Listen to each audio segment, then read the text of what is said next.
All right, we are here with Big Chino Outfitters. We are talking Coues deer. We've got the Coues Deer 2-on-1 guide for two hunters, 5 days in southern, I presume, or some part of Arizona.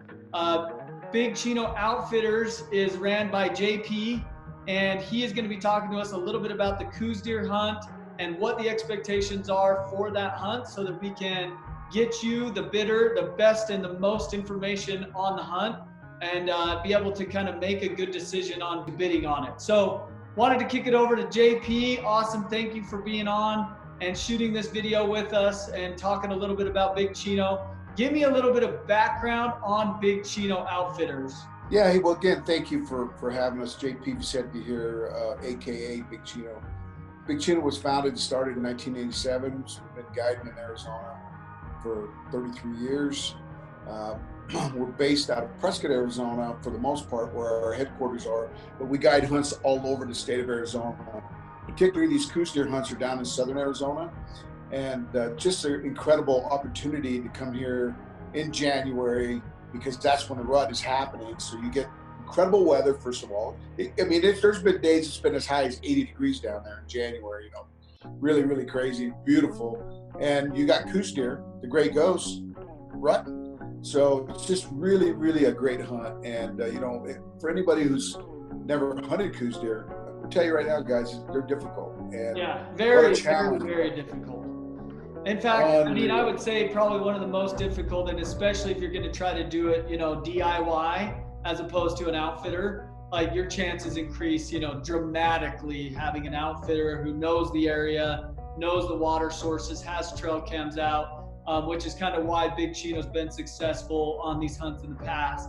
Kind of tell me a little bit about the date. So we've talked about the dates, the accommodation. So what can a hunter kind of expect as far as transportation, where they fly into, and then what they're going to see in camp?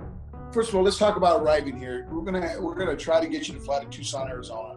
It's the easiest place to fly, and you can, most major airlines will hub and get you into Tucson.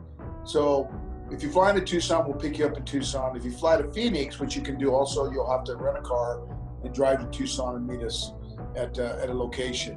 So when you come into camp, and typically our Southern Arizona camps are camps, they're gonna be in RVs and walk-ins. You're still gonna have showers, there's still a camp cook, but you're gonna have nice accommodations. Again, you're gonna be camping in January, but it's, 70 degrees out. Southern Arizona. So, yeah, it's beautiful. It still gets cold at night, but you'll have a good sleeping bag and a very comfortable accommodations. Like I said, showers, got meals prepared for you, the morning, lunch, dinner, so yeah, it's a great place to be. Like I said, the month of January, I don't know, most people are trying to find a place to warm up, but heck, you get to hunt trophy Coues deer. Yeah, that's really, really cool. So tell me a little bit about like kind of a day in the life. So you get up in the morning, you're probably driving out to a glassing point, hiking a little bit out to a glassing knob to try to find a trophy Coues deer to go put a stalk on or get in front of. Kind of tell me a little bit about the methods you guys use on these Coues deer hunts. Well, first of all, like any other hunt, we're really big on early bird gets the worm. So you're going to be up early with plenty of time to have breakfast, coffee, and on your way. We like to try to be on our glassing points an hour before the sun rises. And when we go somewhere on the glass for deer, we're targeting specific bucks that we've seen and that we're aware of. We're not just out going, hey, we're going to look for a buck. Now, here's a unique thing. January, the rut's going on. So there's a lot of times deer will just show up that you never knew about.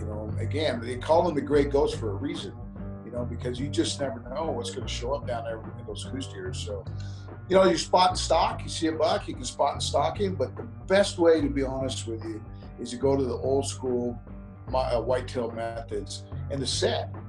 And if a guy really wants to kill a good Coues deer, we've got tons of trail cameras out there, and we'll have a good pattern of bucks that are coming to water, and they'll come in every day if they're not disturbed. The guy can have a great opportunity if he's willing to sit. He can shoot one off the water. Spotting and stalking, there's no question that they're going to see the deer. Just those little wiry boogers are so hard to hunt. But hey, again, fun, fun opportunities, and we can do them either way. But most guys, Coues deer, their success really comes from sitting.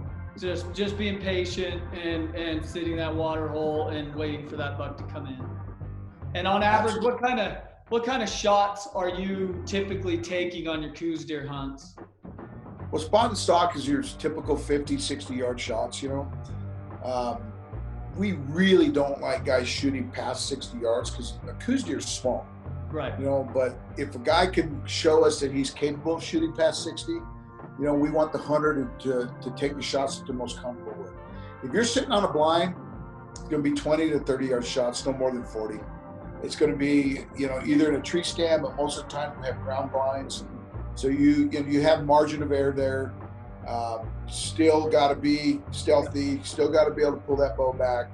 No noise. But that's how it works, man. It's great. Just great opportunities. That's cool. What typical range are you targeting bucks? So are you in that 100-inch range? Kind of give me a little bit of a expectation on what size of deer you guys are targeting and killing. Well, you know, like I told you, in Arizona Coues deer, there could be some giant Coues deer bucks out there. You know, book for Coues deer is 110. So we really try to kill bucks that are 95 to 100. You know, that's actually the caliber of bucks that we're trying to find. A lot of guys are shooting bucks at 85 to 105. We'll have guys that'll shoot bucks over 100 to 105, and occasionally we'll shoot a buck that's 110, 112. You know, that very, very, very capable of that. Those bucks are down there. Yeah. Again, you're looking at January in the rut. You just never know what's going to show up. But I tell people that the average 95 to 100 is what we're shooting for. Some guys will shoot lesser, some guys will shoot bigger. But that's pretty much what the expectation is. And do you feel like, you know, most guys get a shot? Like, have you kind of tracked what your success rate is on shot? I always go off of shot opportunity because it's up to the hunter to make the shot. You know, I don't go off of kill ratios. I go off of shot opportunity because that's what I come for, is my opportunity to shoot. Do you have any of those, or do you kind of give expectation one way or the other? I'm glad you brought that up because that's true. I think shot opportunity is the best way to judge archery spot and stocks for mule deer and Coues deer. Yep. So I think that's really, really important. We have a 90% shot opportunity. Very few people do not get what we consider a shot opportunity. Shot opportunity is this: if you tell me 50 yards is your range and we put you within 50 yards, you put yourself within 50 yards, we just help strategize to get you to that 50-yard range. There's your shot opportunity. You have to be prepared to make those shots happen. That's really, really important. Yeah. So yeah, I'm spot and stock. On the sitting, I'm telling you right now, I'm not going to tell you it's 100% shot opportunity, but it's damn close. If it's not 100%, it's 98.9. You know, I mean, we're not going to put you there if we don't know that the buck's coming to water. Right. There's going to be deer that come water if we're putting you on a stand. Just whether the buck that you want comes during the time frame you're there. And again, we're just not putting people there. We're targeting bucks. So if we know we got a 90-inch buck, we know we got a 100-inch buck, we know we got whatever buck, we're going to show you on the tail cam, we're going to show you the dates, we're going to make you understand, hey, this is what we're looking for. This is what we can expect. Going into the field with that knowledge and actually having a photo or something of, hey, this is the deer I'm looking for, that really does help a hunter. And you see it time and time again in, you know, across the whitetail world where they're targeting a more mature, they're looking for that buck. Now, that's not to say that another buck can't step out that gets the heart pumping and you end up shooting a totally different deer, but it does say a lot about your guys' outfit to be able to have those deer pattern to a point where you can kind of point the hunter in the right direction, say this buck's been coming to this water hole, this is why we have you there. That to me as a hunter is super, super important. So thank you again. Oh, yeah, I really appreciate, you know, the Coues deer side of things. I think that in the Big 29, that's probably one of the hardest animals to take, and one of the ones that a lot of guys have on their list.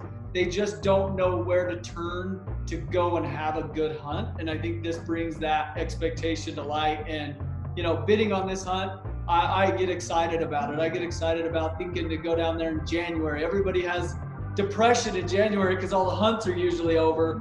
This gives you an opportunity to go hunt one of the funnest animals in the rut with your bow in some of the best weather and climate out there.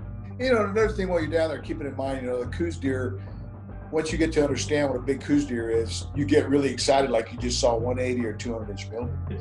And one more thing I'll tell the guys out there, they get to buy a javelina tag and they can hunt a javelina while they're down there. You know, we don't charge anything extra. Go kill a javelina while you're on that hunt. That's awesome. That's actually really cool, having that included, because that is a blast to go spot and stalk javelinas during the middle of the day or whatnot. So thank you again, Big Chino Outfitters. We've got all the information. We'll put it in the details. There'll be pictures of the deer that they've shot, deer that they've seen, and go bid. And we're excited to have these hunts on Hunt and Fish platform and to be able to auction them off. Thank you guys so much. Good luck.